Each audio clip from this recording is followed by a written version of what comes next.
Clavicular is the fastest growing streamer in the world. Is he dead?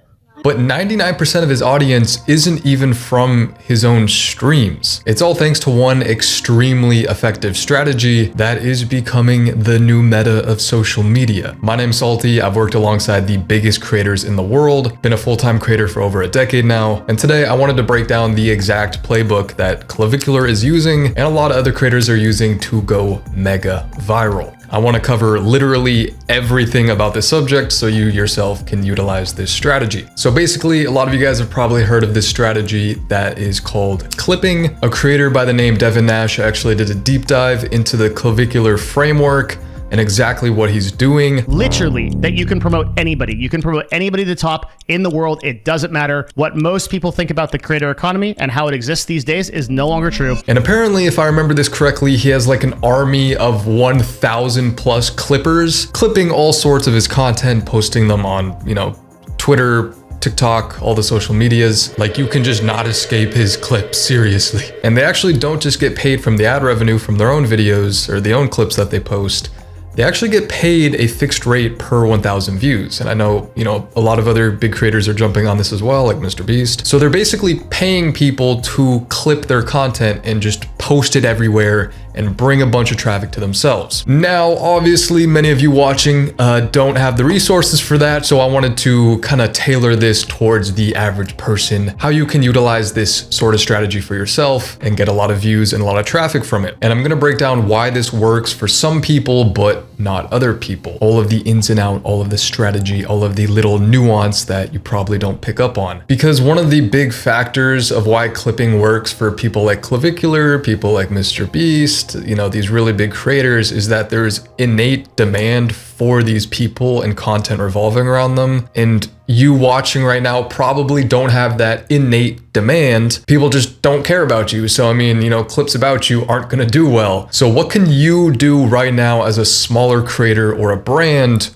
who wants to utilize this strategy? But again, you don't have an army of clippers ready to do the dirty work for you and get a bunch of scale very, very easily. So the main thing to understand is that clipping is about winning through high volume output. Pretty much the exact opposite of the Mrbeast era type optimization, where you'd spend like a ton of time working on one single video and then making that video just extremely optimized in hopes that the algorithm sees it as extremely good, and then it pushes it out and scales it itself. This strategy is all about brute forcing it and just pumping out so much content that you just rack up a high amount of views because there's just so many clips that you're putting out. But so if you're going to do this yourself, there's a lot of variables that you have to take into account, because if you do it incorrectly, you're going to kill your page. Like, you are literally going to destroy your page and your algorithm. So you have to do it smartly. So this strategy I saw popularized by a strategist called Roberto Blake on Twitter. He's kind of the guy I saw give it a name and popularized it, and he calls it the Shorts Blitz strategy. Basically uploading 4 to 6 shorts every single day. It's a lot of work for just, one person if you don't have a team. These clips could be anywhere from like 15 seconds each. So very, very short clips, but just posting and posting and posting. And obviously, again, the idea is to brute force impressions for yourself. Now, a lot of creators have seen success from this, but again, I've seen so many creators just straight up kill their channel. So we have the good things that you need to do to make this work, and then the things you need to avoid. And let's start with the things you need to avoid. A lot of people have this mindset that, especially with the strategy, more content is better, right? Get content out there. That's what you need to do. I don't agree with this saying. I think a much more accurate phrasing is along the lines of the famous Michael Jordan quote, if you know about it. Practice doesn't make perfect. Perfect practice makes perfect. And so, the same sort of principle applies here. More content isn't better. More good content is better, or more perfect content is better, right? And this is especially true with social media because the algorithms are so fickle. If you feed it a bunch of junk, it's going to quickly think your channel's junk and then just nosedive the impressions, not give you any impressions. And you'll be faced with the infamous shadow banned sort of concept that a lot of people complain about, which is the first negative reason why you don't want to mess up this strategy. You will literally kill your algorithm. You're going to post more, you're going to get less back. More content isn't better. If you're posting lower quality content, you're literally giving YouTube more information and more data to solidify you in the bottom of the barrel. So at that point, you actually need to like post even more quality content to now dig yourself out of the hole that you created. That's why I said this is such a double-edged sword. You need to be very careful with it. But not only is it bad for the algorithm, which a lot of people think of, they think of the algorithm.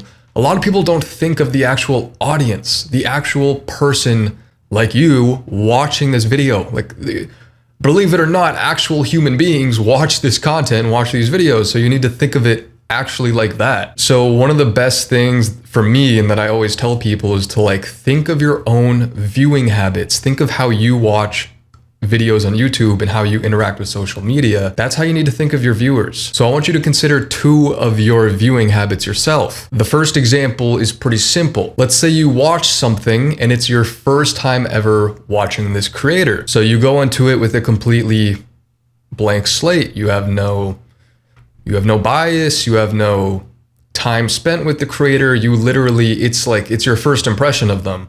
So they either hook you and make a very good first impression, and then you're like, all right, I'll watch this guy again the next time I see his video.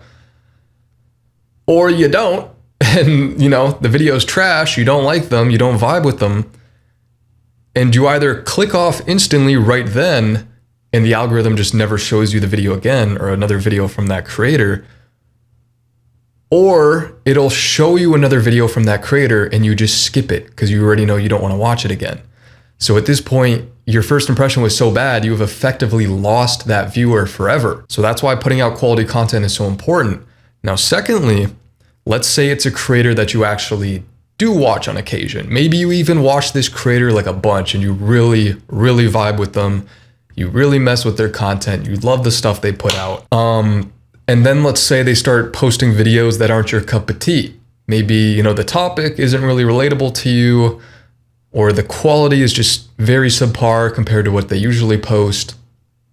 Now, sometimes the algorithm is really good at distinguishing between this, and it's like, all right, I'm not gonna show this viewer this video because he doesn't find it interesting. Sometimes the algorithm understands that, but I want you to think for yourself. How many times will you watch a video from a creator that you do watch on occasion, or you watch a lot, that's low quality before you just stop clicking their videos? You just stop watching them. And then after a few times that the algorithm shows you content from this creator and you don't click it, you don't watch it all the way through, eventually it's going to stop showing you that content. And now that's another way to lose a viewer and reinforce to the algorithm that your content isn't that good. And now the last reason you want to be careful of this strategy is just, you might just exhaust and go through a bunch of content pieces and a lot of topics that you could cover more in-depthly. You're just going to churn through content topics and then just kind of like run out of things to post. And so you either need to just like regurgitate topics you've already done poorly, or you're going to cause audience fatigue to your own audience. And again, you're going to get that effect where they just become disinterested. So those are some few things to watch out for. But okay, let's go to the actual things that you need to do to see success with this clipping strategy and what Clavicular is so good at, why he's seeing so much success for himself, and how you can make your own clips and shorts really high quality, even at massive scale, like posting multiple a day. So first of all, the first thing, you already know what I'm gonna say if you've watched my other videos. It's the actual essence of the video, the actual essence of the short, the actual essence of the clip. Is it worth making? Forget how polished it is, how well your hook was, the pacing, all of this stuff. Is the actual idea worth posting? You're gonna have to answer that for yourself. This, of course, is the purple cow factor you always hear me talk about. It's so important. But honestly, with shorts, with clips, this is less important. Like, every short doesn't need to be a purple cow.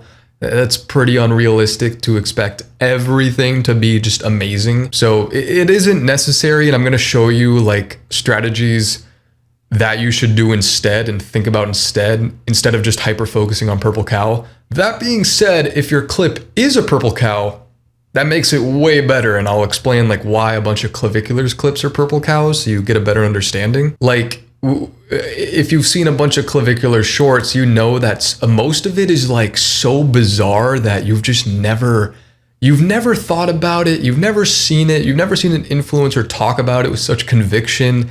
A lot of his shorts are purple cows. Like, forget the fact that, you know, the dude obviously has a bunch of things going for him in terms of his looks that give credibility to the stuff that he's talking about. Like that unquestionably, you know, improves his message. And that's not really something 99% of the people watching can like kind of emulate. There's a certain credibility that does, you know, reinforce your video.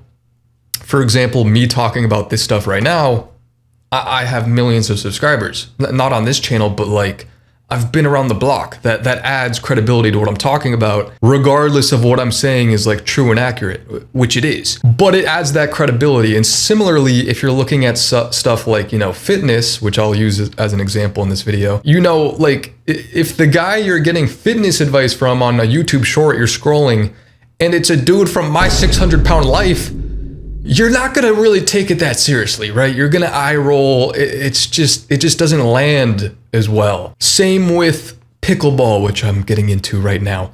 Awesome sport, really, really fun. But like, if you're a pro player and you play on the professional circuit, that adds credibility to the shorts that you're making, right? As opposed to if you're some scrub who like clearly has no motor function at all, it doesn't add to the credibility. So that obviously he has going for him with the whole looks maxing thing that's becoming a really big topic. That itself is helping his explosion in fame as well. New current topic, new Gen Z, you know, thing to think about, something that's rising in people's consciousness, how that affects your life, all that stuff. We're not here to talk about that though. Just understand that, you know, the fact that Clavicular is a very good looking dude plays into the part, right? So I want you to think for yourself, like, do you have the credibility to be speaking about your thing or doing your thing? If you don't, you might want to work on that, because at the end of the day, people are kind of shallow and those first impressions really do matter. It's not even like being shallow though. Like a lot of the things is just like, it just makes sense. Like, are you a pro at the thing you do? You're not? All right, well, this guy is, so I'm going to take his advice over yours, is what it is. I kind of got a little off topic there. Why are Clavicular's clips purple cows? Well, again, all the things we just talked about, but think of the content pieces that he's putting out that you've never seen before. Like this dude is literally like hitting his face with a hammer to improve like the bone structure remodeling or whatever. I don't think it actually works. I honestly don't even know if he's doing it legit or like he's just doing it as a meme. That's another thing. I can't tell if like half the stuff he's trolling about or not. I have no idea. But like, that's a purple cow. When have you seen someone do that? Who's very good looking and they're hitting their face with a hammer? It's like, bro, trust me, this works. Like, you just don't see that anywhere. And I could keep going on and on and on, but a bunch of these clips are obviously like distinct and unique and you've never seen it before. So that is, and you're scrolling social media and you're just like, what? So that plays into it. It catches your attention. So again, I will always say purple cow, most important thing. So tying it back to yourself, think about your own situation. Are there things that you can utilize to make your own clips mini purple cows? If you can think of them, great. You're probably going to see success in it if you just keep posting those. But also, as I said, because you're doing so much high volume with this short split strategy, posting like 4 to 6 clips a day, it's hard to make every one a purple cow. They shouldn't even all be purple cows, to be honest. You should be using this next strategy. If you want to see success posting multiple clips a day, you need to think about it as casting a really wide net. So you need to think of it. Why would you cast a really wide net over your niche? Well, it's to cover a bunch of different separate topics, a whole bunch of relevant touch points, so that anyone involved in your niche, no matter what question they look up, no matter what topic they're looking up or have an interest in, they could be recommended your short. So let's say your niche is fitness. You don't want to shorts blitz a bunch of fitness content on a bunch of vague and random stuff like about yourself, right? especially again, because you don't have that credibility yet. You yourself aren't that interesting yet to the viewer. Sorry, hate to break it to you. If you're a small creator, no one cares about you. Is what it is. Why do you think I'm not talking about me right now, right? I'm talking about someone else. So going back to fitness, you want to cover a bunch of fringe topics within the fitness space that people are looking up or watching videos on. So what you shouldn't do is post a short like, hey, come look at my bench press. It's pretty good, eh? Like no one cares. Hey, watch me do pull-ups. Hey, watch me do this. It literally doesn't matter. All of these videos are going to go into the void. No one's going to care. No one's going to watch them. It'll never gain traction. You will literally just sit there and spin your wheels every single day for a year, 2 years. It doesn't matter. It literally will never work. Unless you are like, you know, extremely extraordinary like Sam Sulek, who, by the way, side tangent, everyone's like, oh, this dude, he's just so authentic. He's blowing up because he's so authentic and that's why he's blowing up. Yeah, people are tired of the hyper optimization. They want authenticity. And I'm like, sure, that's a part of it. Like he is authentic. I have watched some of his videos, pretty chill guy. But like, I think it's the fact that he's in his early 20s and looks like a freaking bowling ball, like IFBB pro level. Like that's what it is. If I posted fitness content and was just authentic, do you think that's going to work? No. Again, it's the purple cow that people are overlooking and they're like, oh, it's that. Like, no, that's not the variable. So again, with this strategy, do not post vague stuff about yourself. No one cares. Once you understand that, the sooner the better. I'm trying to save you time here because eventually you'll have to learn it sooner or later if you want to actually get views. You also shouldn't cover really common questions or really common stuff within your niche, especially as a small creator, because the big guys are going to cover that because it's a very obvious topic. There's a lot of demand. There's going to be a lot of supply. And when there's a lot of supply, meaning there's a lot of creators already making videos on that topic, you aren't going to beat them out. So again, you should avoid those as well. Anything that's extremely obvious, don't do it. Instead, you should think on the fringes, like go to the very fringes of your niche, on the very outside. I might show this this little graphic I made here to kind of illustrate it. You should be thinking on the outside edges where there is some demand for the topic. Like there isn't zero demand. Obviously you need to have some people interested in the topic, but there's enough. And it's fringe enough that really big creators haven't covered the topic, right? Because you can insert yourself into that wedge yourself in there, start accumulating viewers. And if your content's good enough, they'll, keep coming back to your content. And then you slowly build up an audience. And then once you have momentum, once the YouTube algorithm's like, all right, this channel is actually pretty good within this niche, then you can start expanding towards the more mass appeal videos and get cover the videos that are going to get a bunch of views. But you can't jump into that pool too early. There's a great concept to think about. It's better to be a large fish in a small pond than, a somewhat, what's the saying? A somewhat, it's better to be a big fish in a small pond than a small fish in the ocean, right? If you jump into the ocean too quickly, again, you're not going to get that traction as well. So what would I do for the fitness example? Well, I've actually seen a lot of good shorts where this guy is he's literally just doing an incline press and it's like, this is not an incline chest press. And it's like, what? It's like, yeah, it is. It's like, that literally is an incline press. Like, well, let me go see what this is about. And then it's, just some example, making it relevant. It's not extremely misleading, but it's it is kind of just tricking you to get to click on it, right?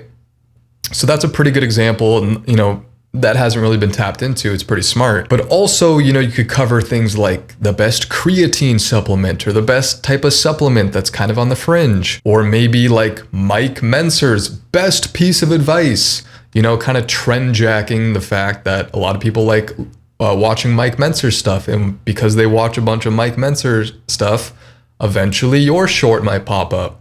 And if it's really well made, there you go, you got a new viewer. So yeah, that's the concept there. Think more fringe, do not go too mainstream too early. And the last thing I'll say is doing this strategy with high volume, It's important to provide most of your value through the information, in my opinion, because if you're trying to do this with like, you know, sick edits, oh, look at how well I edited this. I do enjoy that, and I've leaned into that a lot in the past, but with this high output strategy, especially if you're working alone as a solo creator, dude, it is going to burn you out like no tomorrow. You cannot keep that consistent output. And just think about you watching this video right now. Like, you're not watching my stuff for like the After Effects motion graphics. You probably couldn't care less. You're just here to get the information. And so you need to identify, there's a good rule called the 80-20 rule. You need to eliminate the 20% that isn't actually moving the needle. And for a lot of this stuff, I would say like, you know, really high polished edits or, you know, things of that nature. And if you're doing that and you can manage that, or you have an editor, that's fine.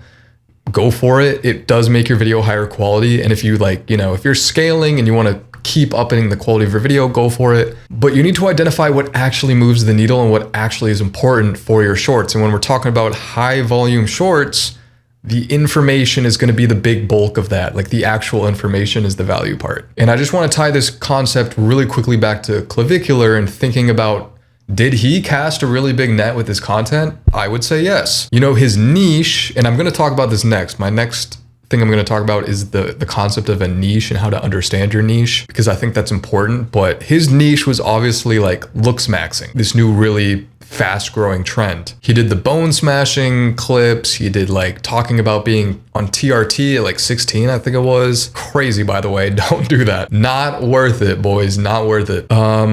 You know, talking about taking peptides, you know, facial aesthetics of all sorts. These are his fringe topics within the looks maxing space. And that was his big net. So think for yourself what the fringe topics are for your niche and start aggressively putting out content on that. Okay, I only got 2 more concepts to cover here that are very high value. The first one being, again, the niche. That's what I'm going to talk about. And then the second one is how to efficiently pump out these shorts, because you don't want to just spend a monstrous amount of time on this. Obviously, the more efficient you can get it out, the better, right? You can put out more stuff. It's less time for you. Obviously, that's better. So that's what I'll end with, starting with the niche. So understanding your niche, I think a lot of people get this wrong. That's why I think it's so important for you to actually understand what it means to operate within a content niche. Let me use a few creator examples here so you understand it. There is this creator named Jay Alto. He posted for like a year on YouTube before he just completely wiped his channel and deleted all his stuff. I've been there so many times. I get it. But also, if you're somehow watching this video, you should make the comeback. Your stuff was actually great. Really liked your vibe. I watched pretty much every single one of your videos, if not multiple. Like, I watched multiple of them multiple times. I think his just like way of thinking really like resonated with me, especially because I was hearing him talk about how he got into content creation because of Call of Duty trick shotting, and Call of Duty is a big reason why I got into content creation as well. Like, I saw a lot of myself in his ascension into content creation, and I think just so many men my age can relate to that. You know, Call of Duty YouTube back in the day, oh man, just so amazing. I actually just found this new Call of Duty like commentary channel, like old school, just commentary over Call of Duty gameplay. It's amazing. I love his channel. I've been binge watching so many of his videos. Man, I miss that shit. Anyway, his start as a content creator, from what I understand, is mainly on Twitter, and he was posting a bunch of stuff about thumbnails. You guys obviously know, I made a whole video on this. YouTube thumbnails on YouTube are pretty much the most important thing for your video, apart from the actual like idea itself. Again, like I always say, the thumbnail is right up there. And I always say it might actually be more important. I don't know. I don't know. Because like your thumbnail is the marketing. It's everything. It decides whether someone actually clicks on your video or doesn't. And it doesn't matter how good your video is. If they never click on it, they won't know. So that's why it's so important. But anyway, yeah, he got started as the thumbnail guy on Twitter, and he actually had a bunch of success. Like, he got, I think like 70,000 followers from this. I don't know exactly, but a lot of people respected him for his opinions on thumbnails and the value he shared about what he learned about thumbnails, but he started transitioning to YouTube and he started uploading YouTube videos. And I just randomly found his video on YouTube. Like I didn't even search him up. I was just scrolling one day. I was like, wait, I know that guy. I've seen him on Twitter. Clicked it. Then I binge watched a lot of his stuff. Was always there every time he uploaded, which again is why the quality of your videos matter so much. You want viewers like that, like I was for him, who just, they're waiting for your upload. They're just waiting for it. That's the highest value viewer you could get, pretty much. But I don't think he liked being pigeonholed into being the thumbnail guy. I remember him saying that he didn't want to just do thumbnails. He didn't like being pigeonholed into just that. And he started to expand and make videos on his YouTube about a bunch of different topics like spirituality, consciousness, the grind mentality, and how that relates to the modern era. Like the challenges we all face in this modern digital age, philosophy, a bunch of all this stuff. And for me, that's right up my alley. I love this shit. I absolutely love those topics. It really is interesting, this time period we're in. But while I personally liked 99% of the videos he was putting out, it may have been a little too fragmented, especially starting out on YouTube, right? Because he wasn't pulling like a crazy amount of views per video. I think it was like 1,000 views a video or something like that. Basically, he stretched too far out the niche. Hopefully I have my why do I keep saying Venn diagram? Hopefully I have my graphic on screen here, which shows like the niche and then like all the touch points, kind of the fringe topics at the edge of your niche. And then you can go past that. And once you go past that, that isn't good for both the audience and the algorithm. The algorithm doesn't like it because the audience doesn't like it, because you're not supplying value in a consistent way for your viewer, which just makes sense. If you're a fitness guy who talks about all things fitness and then you all of a sudden post a League of Legends Let's Play, it's like, how many of your audience is going to relate to that and watch it? Maybe like 5%, maybe less. There's going to be people who like it, but it's too fragmented and it's not giving YouTube the right signals, which again, as a small creator, you need to be laser focused. You need to be focused in on very specific things, very specific niche, and supply YouTube with the correct data. And then once you build an audience and build momentum, then you could start broadening your horizon. There's also a creator called Big E who is kind of in the same space, kind of like a creator guy who talks about being a content creator and all that stuff. I also found this guy because of my Twitter addiction, my old Twitter addiction. I've since deleted Twitter on my phone. Amazing decision, by the way. Jesus Christ. That shit, all social media on your phone is just so bad. Such a bad vice and habit to, constantly be scrolling whenever you're bored. Twitter especially, though. But it's a double-edged sword for me because there's so much information I see on Twitter and just so many random nuggets of information that I get from it. It's like so addicting, especially for someone like me who's just like addicted to learning things and expanding my knowledge. But yeah, I also found this guy on Twitter.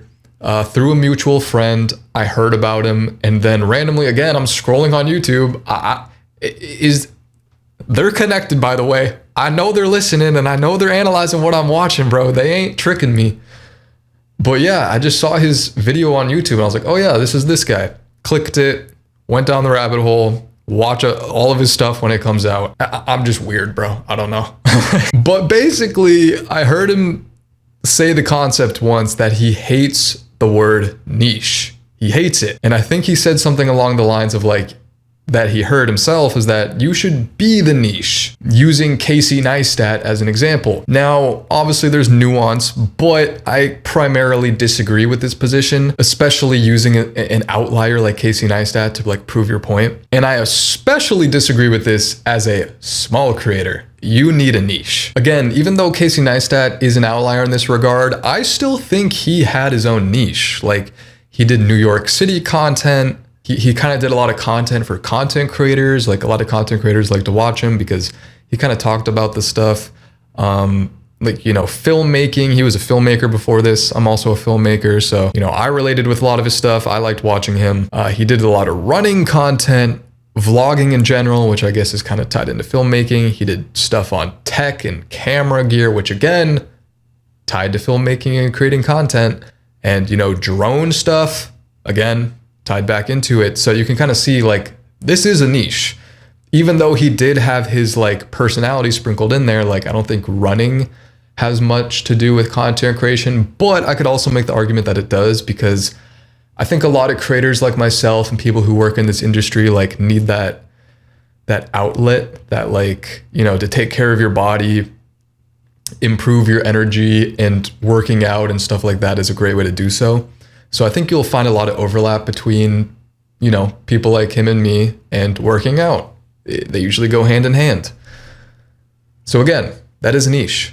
So I think the incorrect way of thinking about this is like thinking of a niche as extremely black and white. Like people think operating with a niche means you have to talk about only one specific thing. And again, I'm tying that back to Jay Alto and being the thumbnail guy. That doesn't mean you just have to cover thumbnails, right? And that I do think is too hyper specific. And if you're operating within that mindset, yeah, that's gonna suck. But I think, you know, the smarter move for Jay Alto on his YouTube channel would have been to like, you know, expand his horizons into just more creative stuff, more things to do with YouTube and content creation. So, you know, like maybe talking about titles or just picking good video concepts or just, you know, a lot of the stuff I'm doing. Like he could have expanded his horizon to the fringes of his niche without going extremely overboard and talking about Buddhism and stuff like that, right? Even though I think that's amazing, just a little too early. Another great example for this is Brian Johnson. I'm sure a lot of you know who that is. If you don't, he's like a self-made billionaire. I honestly forget what it was for, probably some software company, I forget. But his niche is longevity, like living longer, right? Being about health and stuff like that. And so a lot of his fringer topics that he used as a wide net is stuff like sleep hacks, red light therapy, your diet, sun exposure and the benefits of that, psychological stuff pertaining to your health, you know, like how thinking good thoughts, it, you know, lowers your cortisol, and also exercise and a bunch of stuff of that nature, right? You know, he's not just narrowing in on one specific aspect of longevity, he's covering the whole spectrum. But again, if Brian Johnson just uploaded a freaking Call of Duty commentary, most of his audience isn't gonna vibe with that, and it would just be so weird. It just wouldn't make any sense at all. So I think that really illustrates the point. Like, yeah, you do need to operate within a niche, even if the niche is somewhat vague and covers a bunch of different topics. But okay, the last topic of this video, if you really want to get good at posting a bunch of shorts that are high quality, you're gonna need to get really efficient at it. This is something Clavicular is a master at, and a lot of the new streamers are actually really good at this as well. And I'm not gonna cover like formatting your shorts. I think that's pretty self-explanatory, pretty surface level stuff, you know, like it should be, you know, properly formatted, have good text in the middle. If you're doing like, you know, gameplay, like video games, webcam in the top, gameplay in the middle, you know, just literally copy a big YouTuber's format, one for one. Nothing wrong with that. And I'm also not going to really go into like utilizing AI tools and software tools. You know, that's a topic for another day. Obviously, most of you probably know about them as well. If you're within this niche, you probably are just hit over the head with ads on it constantly. Tools like Opus Clips, Descript, maybe even 11 Labs. And personally, I use CapCut all the time. Like the auto captioning is so good. Like, dude, once you start using AI to auto caption your videos, you never go back to it, or you never go back to doing it by your hand, because holy shit, that is the most time consuming, tedious thing of all time to caption your videos. Oh my God, so painful. But obviously having subtitles play on your shorts is so good for people watch them without volume. Utilizing AI tools for that really speeds up your workflow. This isn't sponsored, by the way. I wish it was. Hit me up if you are an AI company. But the concept I wanted to talk about is pre-planning your content, especially if you're doing long form videos and doing live streams especially. Now, if you're just a creator who's only uploading shorts and like you're only making shorts, then I guess this doesn't really apply to you. I mean, obviously you always want to be attentional and pre-plan stuff anyway, but This especially applies to you if you're doing live streams and long form content, like especially podcasters. I think I'm going to do a full video on that because I'm really impressed with their strategy. Like especially like what's his like Diary of a CEO or something like that. I think his stuff is amazing. I don't really watch his podcast, to be honest, but the few videos I have watched, I'm like, whoa, this dude's got it locked. I'm very impressed. And obviously, I think that's reflected in his meteoric growth. I think he has 9 million subscribers already, only started a few years ago. Insane. But yes, this comes down to planning smartly. Now, how do you do that? Here's my amazing graphic. This should visually show like a 6-hour live stream. Here's the timeline of that. Now, what you'll see most live streamers do, 99% of live streamers, they hop on, they live stream, they just do random shit all day, and that's it. If they want to get clips, then they'll just pick random moments, random gaming moments, and then upload those as clips. And now the majority of the time, they're not going to do that well. Why? Because it wasn't pre-planned. If you pre-plan your live stream to cover a bunch of interesting topics that you've pre-picked out, or like for instance, when I did a bunch of gaming live streams, I would go into my stream with things that I know I'm going to do. I know I'm going to do this. I'm going to do this challenge. I'm going to do this. I'm going to do this. I'm going to do that. And then once I'm done with the live stream, I have like 5 separate clips that you can chop up, and the hook's there, the pacing's there, the progression's there, everything's there so that the short performs well. And it's a topic that I wanted to cover. If you just go into your live stream and just wing it, you're not going to really get those moments unless you just like luck into it, right? If you go into it with the pre-planned notion of doing it, you're going to consistently get a bunch of clips. And now, obviously, this is extremely efficient use of your time. You're doing one live stream and you're getting a bunch of amazing clips, all in the time of one live stream and however long it took you to pre-plan it. This is what really separates a lot of the top creators from the smaller creators. Think of the guys like Faze Clan. You think they don't pre-plan a bunch of the shit going on in their live streams? Of course they do. They're pre-planning almost every freaking moment of it. They got stuff lined up, they got stuff they want to cover, and things that they know will perform well as clips. So you need to do that. Trust me, it is so important. You're killing 2 birds with 1 stone. And again, think of Clavicular. He is definitely doing this. He has one live stream and then he has a bunch of moments where he's like picking up girls, doing clubbing stuff, interacting with famous celebrities, talking about a concept that he wants to post a clip about. I don't know how intentional he is about doing this stuff or if he's just good at, covering a lot of interesting topics. But the point is he's getting a bunch of useful clips out of one live stream. That's called efficiency maxing, so he can clout mog everyone. Again, it really doesn't matter what niche you're in your live stream. Like if you're a gamer and you think this doesn't apply to you, like I said, I did it. It does apply to you. If you're smart and resourceful, you'll make it apply to you, right? The top creators are really good at getting the most out of whatever situation they can. Just like the Reckless Ben situation I covered the other day, this dude literally had a random dude come up to him asking about a Lego situation. Like, how many YouTubers would just blow that off and be like, well, I don't care.